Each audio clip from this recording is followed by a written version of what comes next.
po gaanong yung naniniwala kasi change ang statement niya. Sabi ko, sigurado ka sinabi ni bro? Kasi minsan haka-haka niya lang. Kaloka na eh.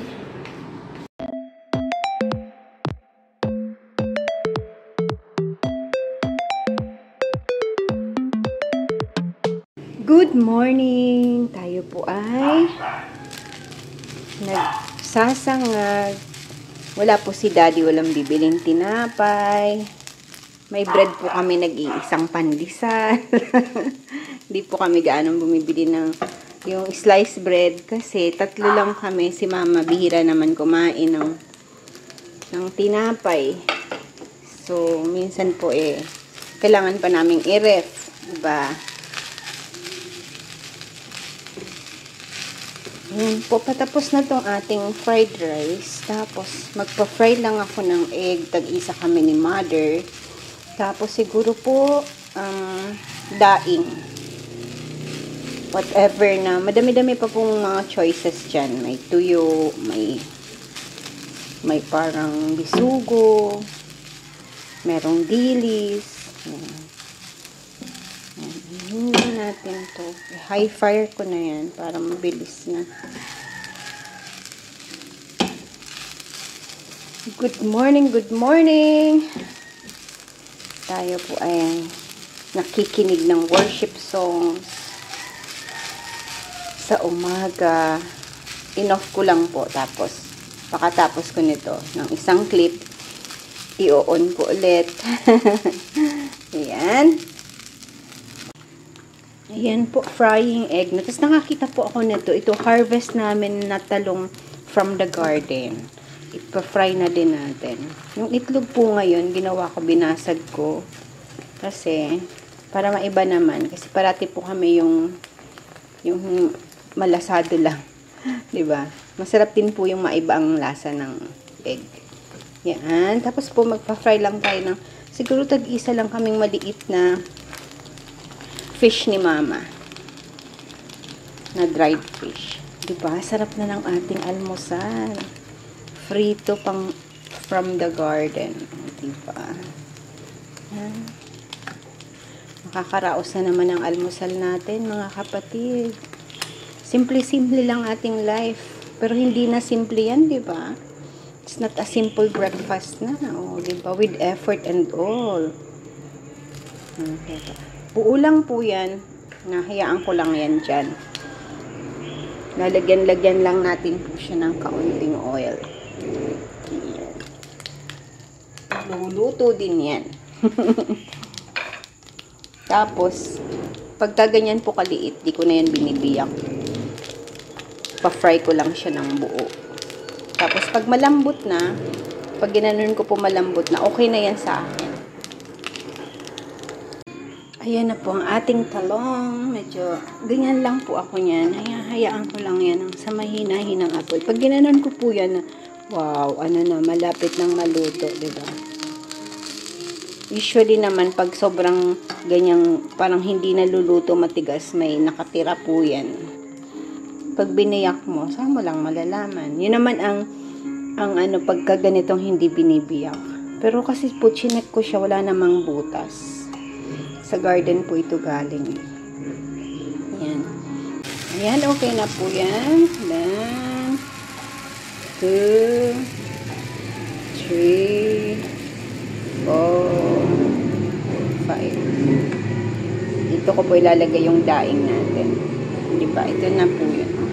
Kaya lang itong kailangan po yan i-fry na. Wait lang, mali ata ako, mali. Balik natin dito ang ating mga kapusitan. Ito pa po yung mga nabili ni na iping nung hinugasan po yan kasi parang kulang siya sa bilad. Ayan po.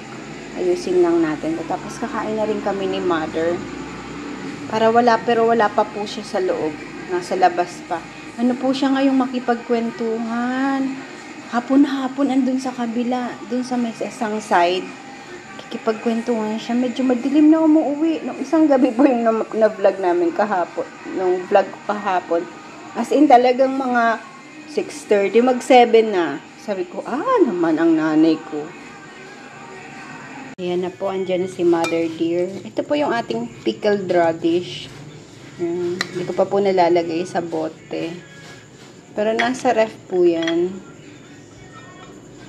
Yan, pagka mga yan ng daing-daing, breakfast, pwede po yan. Gagawin nating side dish. Tinatansya ko po yung makakain namin ni Mother Dear. Kasi may kimchi pa po tayo niyan na ilalagay. Ipapak ko na po yan kasi dapat nakapak na po yan. Ayan. Ayan po. Hindi ko lang po yun napak kasi medyo, alam nyo naman minsan parang naano ka po ba kung doon mo na nailagay, doon mo na. Ayan. Kukuha tayo ng kimchi natin. Sigurado pong medyo na yan. Bumubula-bula na. Magpe-ferment na po ito. Kasi tanghali ko to ginawa kahapon. Tingnan niyo po meron naman siyang labasan ng maliit dito. Dito ko lang po siya nilagay. Ayan. May bula na po kasi yan may mga hole na. Ang bango na. Ayan. Ayan. Nakikita niyo po yung bula. Ayan. Means nagpe-ferment na siya. Galing dito po sina brother kahapon, kagabi. Umano lang po. Sumilip. Siguro alam kasing wala, di ba, si daddy. Tapos, di ba po, galing silang Batangas. May dala po siyang sinaing na tulingan. Di ko po alam kung galing po yung inay sa nanay ni Juby. Ayan. Sabi ni mama, yun daw yung sabi sa kanya ni bro. Thank you, Nay. Thank you, Nanay. Thank you, Kabono. Thank you, Juvie. Ayan po. Kasi po ngayon, ang kwento ni mama, medyo, pag kwento niya, medyo hindi ko gaanong naniniwala. Mali ang grammar ko. Hindi ako po gaanong yung naniniwala kasi medyo nagbabago nga, nag-change ang statement niya. Sabi ko. Pero sabi niya, kinainay daw yun. Sabi ko, sigurado ka sinabi ni bro. Kasi minsan, haka-haka niya lang. Kaloka na eh. Ayan. Basta salamat po sa pasalubong. Kinaka-farmer, kabebe. Yan. Tayo po yung magbe-breakfast na. Mother! Let's go! Yan po ang breakfast naming dalawa. O, diba? Yan. Yan. Yan. Yan.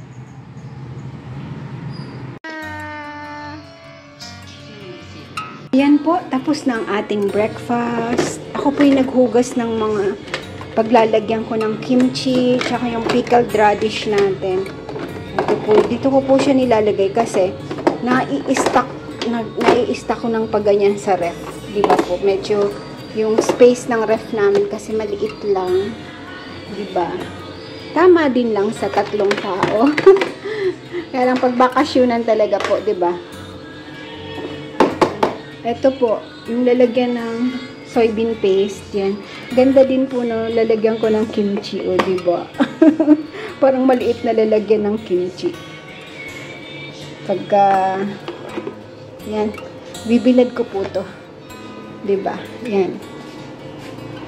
Minga! Love you! Gamitin natin ang bigay ng Panginoon, ang araw. Yan. Hindi ko na po yan sa mainit-init na tubig. Kasi plastic po eh. Diba? Gagawin ko po, ibibilad ko na lang siya ng pagganyan.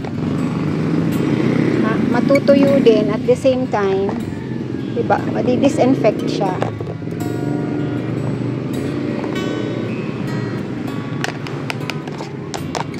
Dito lang po na.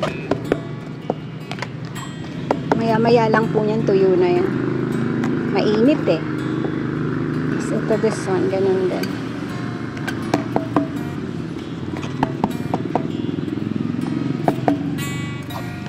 Pataob na natin para mainit naman po yan. Yan, dyan muna kayo. Magdidilig po ako kasi hindi ako nakapagdilig kahapon. Konti lang.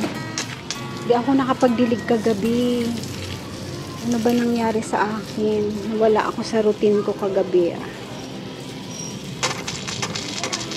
Oo, kasi pala, ano po,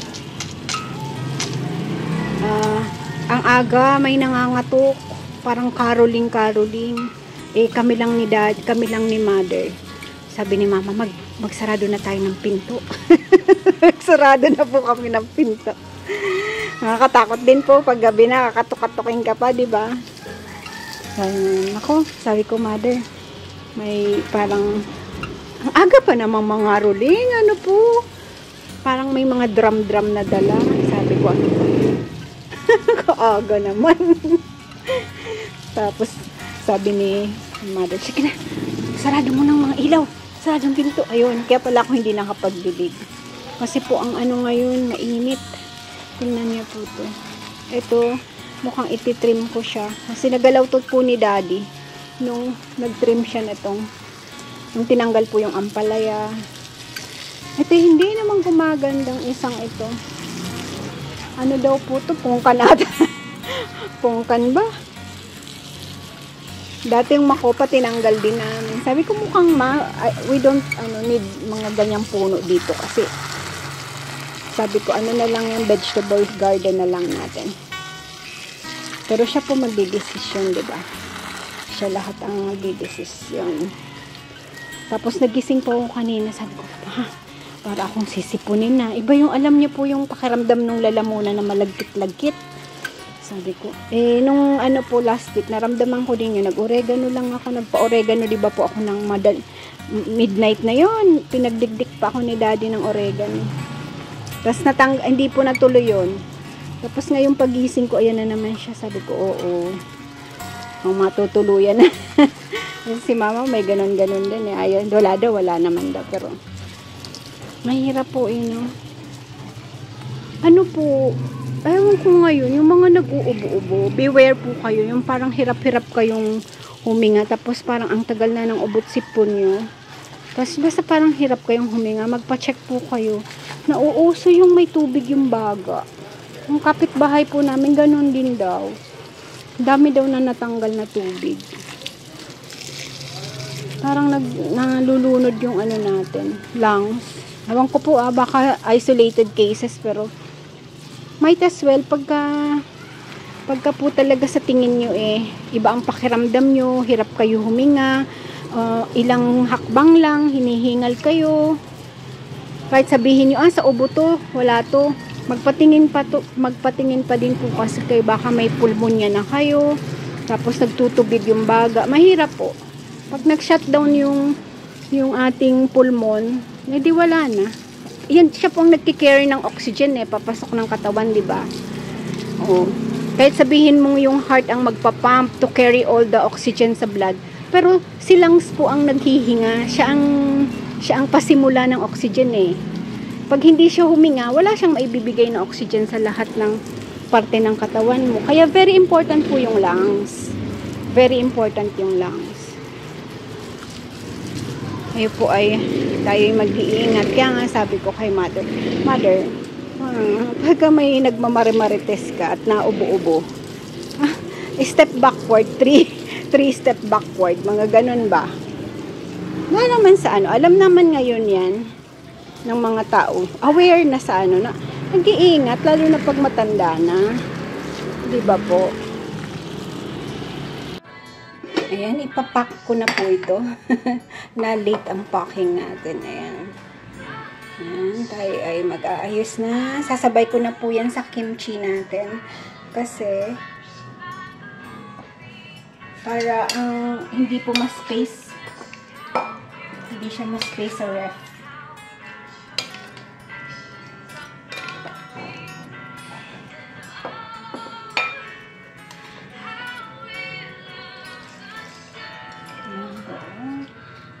Konti na lang pala. Hindi ba?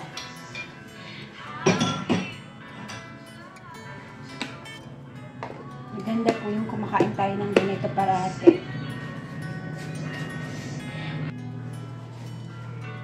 Ito na po yung ating kimchi. Papak na rin natin.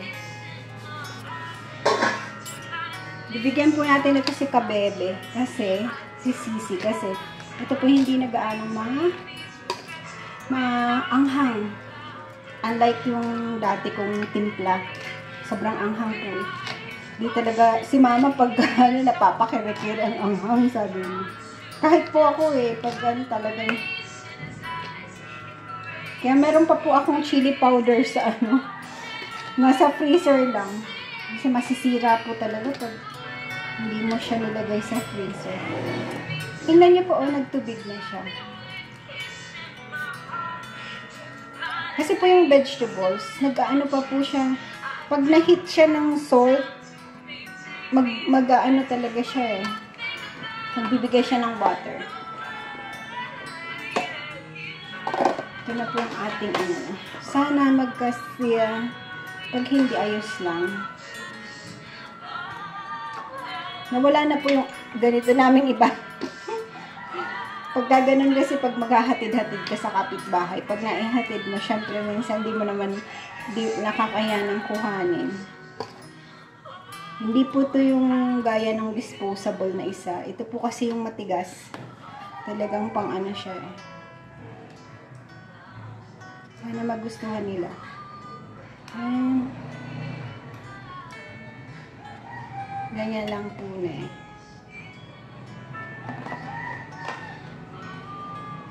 Ang problema ko lang sa kimchi, napapakain po ako ng ng pancit canton. Ang sarap niya sa pancit canton. Pero at least kung nagpancit canton ka at nagkimchi ka, medyo nagiging healthier, di ba? Wala tayo, minsan talagang namimiss ko ang ang instant na pagkain. Kasi lumaki po tayo ng gano'n na, noon inabot na natin yung ganong age eh. Lalo na po kami kasi dumating yung point na kami lang magkakapatid. Diba? Parati po kaming may canned goods. Madami po ang kinita sa amin ng pure foods. Pure foods kung andiyan ka man. Maraming kinita sa amin ng pure foods na corned beef. Pure foods na mga meatloaf. Diba? Dati po yun yung namin kinakain namin brand.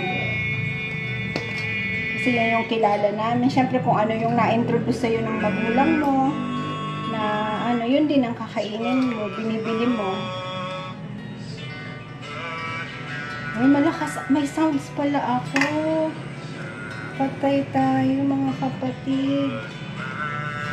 Lakas.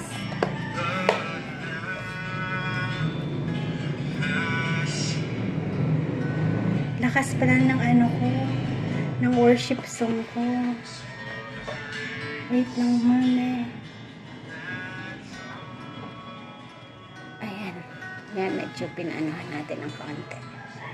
Rinig pa rin, pero ang lakas pa naman po ng pick up ng sound ng ng ating Samsung.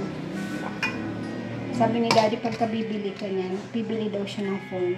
Kasi po, di ba, ang phone talaga naman, yan lang. Isang matino lang talaga. Ganun po kami ka-frugal ni Daddy. Pwede naman, may pambili naman. Kaya lang, alam niyo po yun. Kung bakit ka bibili, kung kaya niyo namang hindi bumili. Kung, di ba, hindi naman talaga out necessity. Yun yung namin. Pag hindi naman, teka lang. Huwag ka nang bumili. Parang gano'n. Ayan. Kung konting hirap lang naman nagsishare kayo sa isang matinong cellphone, okay lang po yun. Huwag lang talagang nagiging as in, sobrang hirap naman kayong dalawa. Yun naman ay kahit may pambili kasi hindi ka bumibili, yun naman ay hindi na maganda. Pero kung let's say, konting naman, a-adjust nyo naman yung time mo. Kasi po ako, ang editing ko is after lunch, nag-e-edit na ako. Tapos siya naman, mag-e-edit siya. After ko, maka-upload, siya naman ang mag-e-edit niya. Kaya maabot po siya na minsan hating gabi. Pero diba, nai-schedule naman. Ayoko po kasing matali kami sa sa commercialism ng buhay. Mahirap po pag natali tayo sa commercialism ng current na mundo. Ang hirap po takasan. mahirap takasan ang commercialism ng ng mundo natin ngayon. Kasi very fast ang mga technologies. Kung every time may bagong technologies, andun ka na, nakaabang ka na sa store. Tapos, yung parang na-disrupt po yung budget nyo. Tapos, nagkakautang kayo. Teka, you have to think twice. Teka lang. Baka may mali na naman sa buhay mo, di ba? Ayan po ang nagawa natin. Dito lang pala, konti lang. Okay lang po yan. Tapos may konti dito. Ito po, pwede pang lagyan-lagyan to. Masabaw po siya. So, kung may sobra kaming radish, pwede nating ilagay dito. Ayan. Pwede din po nating ilagay dito yung yung naburo na dyan ni mama na tawag dyan. Oh my God, mustasa. Pwede po, no? Try ko nga po. Lalagay ko dito yung naburong mustasa. Meron po kami dyan, nakapak pa eh. Pakita ko po sa inyo. Ito po, ito yung nabibili niyang plastic. Tapos ang ginawa ko po, nilagay ko na dito sa ganito namin. Ayan. Ayan. O, diba? Kaya ngayon po, pagka gusto namin kumain yung lalagyan mo lang siya ng kamatis, ang bilis, kasi andito lang. Pwede natin lagay yan sa kimchi na sauce, ito. Pwede po yan. Ayan, nakaano lang po siya. O. Kaya ang ref po namin, puno ng mga ganito. May ganito kami. May radish pa kami, yung dilaw na sa asin. O, diba? Tapos itong radish na to. O, masasaksak na naman sa ref. Plus this one, 4 na tab. Yung isa po nito mapupunta sa farm. So, it's okay. Tapos, tingnan niyo po to. Di ba po anniversary bukas ni Papa? Ayan. Meron pong, gagawin ko pong Shanghai yung laman nito. Ano ko na lang po yun. Didikdikin ko mamaya yung laman. Tapos, pinakuluan ko po ito. Ayan. Papakuluan natin. Tapos, chicharon natin mamaya. Ang proseso ng chicharon talaga, yung tunay is medyo madiwara po yun. Pagkatapos yung ganito, ibibilid nyo siya na matutuyo siya. Pagkatapos po nun, hindi kayo magpapakulo ng isasalang nyo siya sa mantikang, mababa lang ang apoy, slow cook, hanggang lumiit naman siya.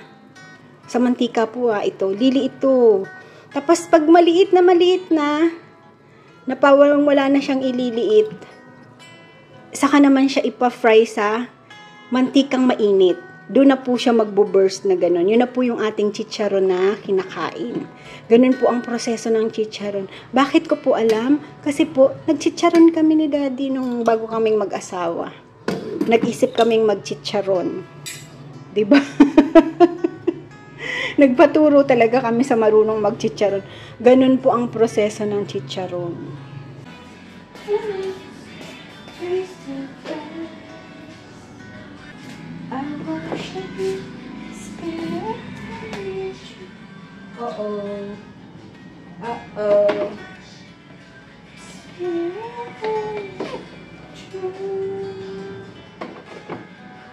Ang lamig ng ref na. Daming langaw.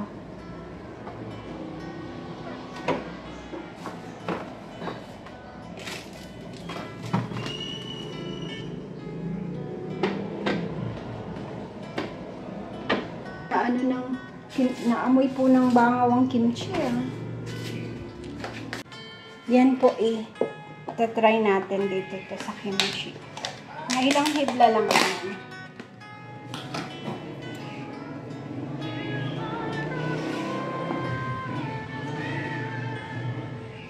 I am the clay.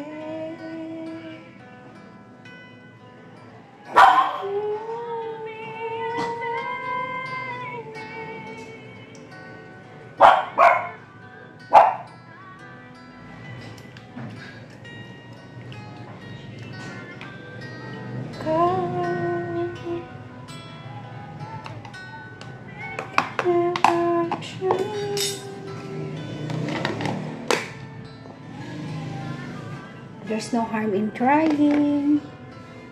Yan po, prepping lunch, ulam na tayo. Ito po yung parang adobong sitaw lang na madami-daming kamatis. Kasi madami kaming kamatis. Ayan po. Okay na yan. Tapos iniinit ko lang po yung aming chicken feet na kahapon. Ayan. Tapos ito po, parang nilaga po itong baboy. Yung sabi ko sa inyo, pag bago yung kimchi. Ito po. Ayan. Bosam ang tawag sa pork, boiled pork sa Korea. Pag bago pong gawa yung kimchi, ganun lang nagbo-boil sila ng pork. Kaya lang po yung kanila, meron nilalagay na soya na, fermented soya. Tapos parang may coffee na, hazel coffee tawag nila. Ako nilagyan ko lang ng kape, yung iba ganun din lang ang ginagawa. Tapos binoboil mo lang hanggang lumambot na malambot yung Pinakamaganda po niyan, pork belly. Ito po, hindi pork belly. Pero masarap din po yung kain namin ni mother kagabi. Tapos, yun nga, may dala si brother na tulingan. Ito po, iinitin ko lang siya. Ipa-fry ko lang ng kaunti. Nasimulan na namin ni mama yan kagabi. Yan, pa-fry na lang natin. Sa konting oil lang. Mainit lang siya kasi malamig po. Ito po ang aming ulam ngayong tanghali. Tapos, prepare ko na po yung para bukas namin. Para bukas, hindi po ako masyadong maging busy. Prepare ko na yung pang Shanghai namin. Ayan. Ba't gising na ang nanay? Ang nanay natin po ay pinagpahinga ko muna. Sabi ko, mama, init-init lang naman. Magigisa lang ako ng sitaw. Tapos, I'm preparing na nga po yung ito po. Ito po yung mga tira pa naming karne na kailangan po, hindi na ako bibili ng giniling. Diba, tatadtarin na lang natin ang ganyan. Yan. Yan po ang, kailangan ginawa ko po yan, hiniwa-hiwa ko siya ng maliliit. Tingnan niyo po. Yan. Para pag tinadtad natin, hiwa-hiwa siya, hiwa-hiwalay siya.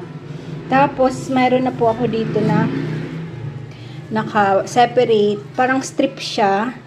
Para naman sa bukas, ang gusto ko po sana bukas, ang gagawin ko ay japchae. Yan. Ito po yung sa japchae na gagamitin. Minarinate ko lang po yan sa, ano ba ang nilagay ko dito?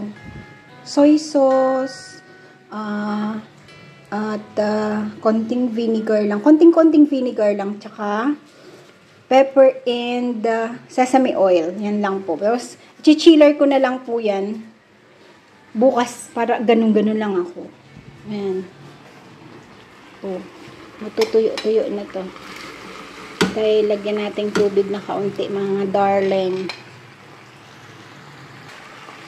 Ayan po. Ito po, yung binili ko siya, 80 pesos ata ang bili ko ng chicken feet. Diba? 2 araw namin ni mother dear. Pero ito po, mauubos na siguro yan ngayong araw na to. Kailangan po, maubos na, diba? Ko lang po na kasi patuyo na siya. Ayan. Ayan po siya. Change my heart, oh God. Diba? Ganda po ng mga music natin. Tugtog. Christian songs. Sorry, mother. Late ang lunch. Okay lang. Hindi pa naman daw gutom. Yan po leftover namin kanina.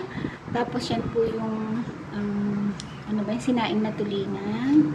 Leftover kahapon. Ito lang po ang niluto ko. Pero alauna na po kami. Alauna na. Tapos ito po kimchi syempre. Tapos yan, papaya. Matamis din. Matamis din daw po. Matigas-tigas lang. Ayan po, kain tayo. Sana kayo, ako yung nagkakamay. It's okay, mother. 7 rules of life. Number 1, smile. It always works out in the end. Number 2, be kind. You have the power to make people feel good. Number 3, don't give up. If it doesn't work the first time, find another way. Number 4, don't compare. Everyone's on a different journey. Number 5, avoid negativity. Avoid negative thoughts, situations, and people. Number 6, make peace with your past. Focus on being present and creating a better future. Number 7, take care of your body and mind. One struggles to survive without the other. Thank you for watching. Please like, subscribe, push that notification bell, and share.